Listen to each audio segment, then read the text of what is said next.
اعوذ باللہ من الشیطان الرجیم بسم اللہ الرحمن الرحیم۔ حضرت بی بی فاطمہ زہرا سلام اللہ علیہا نے فرمایا، مومن سے ہندہ پیشانی کے ساتھ ملنے کی جزا جنت ہے، اور جگڑالو آدمی کے ساتھ ہندہ پیشانی سے پیش آنا جہنم کے عذاب سے بچاتا ہے۔ حضرت بی بی فاطمہ زہرا سلام اللہ علیہا نے فرمایا، اگر تمہارے گھر کوئی مہمان آئے اور بھوکا چلا جائے تو گویا وہ کسی قبرستان میں آیا تھا۔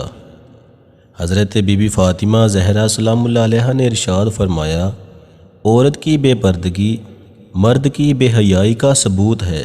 حضرت بی بی فاطمہ زہرا سلام اللہ علیہا نے ارشاد فرمایا، عورت کے لیے سب سے بہترین یہ ہے کہ نہ وہ کسی نامحرم مرد کو دیکھے اور نہ کوئی نامحرم مرد اس کو دیکھے۔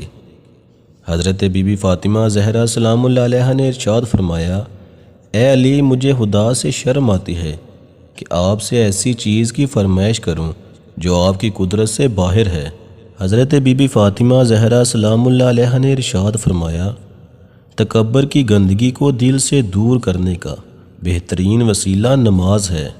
حضرت بی بی فاطمہ زہرا سلام اللہ علیہا نے ارشاد فرمایا، تم میں بہترین مرد وہ ہے جس کا اخلاق بہتر ہو اور وہ اپنی بیوی کے ساتھ مہربانی اور شفقت سے پیش آئے۔ حضرت بی بی فاطمہ زہرا سلام اللہ علیہا نے ارشاد فرمایا، ہم جس چیز کا حکم دیتے ہیں اگر اس پر عمل کرتے ہو اور جس چیز سے ہم روکتے ہیں اس سے پرہیز کرتے ہو تو ہمارے شیعہ ہو، ورنہ ہرگز نہیں۔ حضرت بی بی فاطمہ زہرا سلام اللہ علیہا نے ارشاد فرمایا، اپنی بیٹیوں کو بچپن سے ہی پردہ کرنا سکھاؤ تاکہ بڑے ہونے پر ان کو بے پردہ چہروں سے نفرت ہو جائے۔